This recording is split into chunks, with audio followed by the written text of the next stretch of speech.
the most challenging really is just like, this is a new role.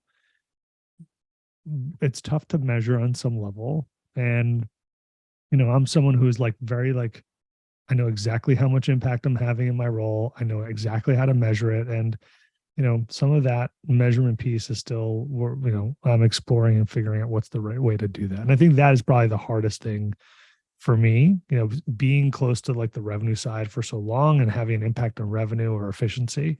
And now saying, okay, what is the top of the funnel? How do I really measure that impact? Because how do you really measure someone going from the top of the funnel down to like, okay, now they're a customer, right? A paying customer.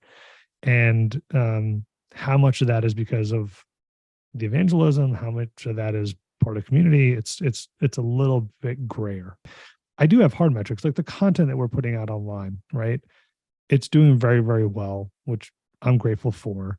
Some of them are doing really well from an engagement perspective, eyeballs, clicks, engagement rate, et cetera. Does that translate into business? Maybe, right? And I think that is the missing piece that I personally am having it's nice that people are downloading and reading something and commenting online. That's wonderful. That all adds up at the end of the day. And I think people realize that, but does it really drive like hard dollars? Whether that's a new logo or, new business with existing clients.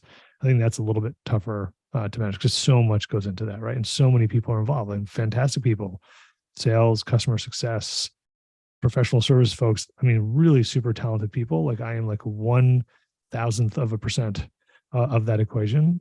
But I think it's additive. At some point, I'd like to get to a place where we're able to sharpen the pencil a little bit more and really get down to, okay, this is exactly. So, I've had people, say, hey, I've been following what you put out there on LinkedIn every day. I really like what you're doing.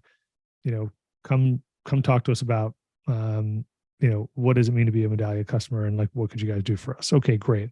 Sharing those stories, right, is really important. Don't keep them to yourself and just give yourself a pat on the back, share them with your boss and others. Put them into reviews, right? I think that's all really important to be able to track and measure.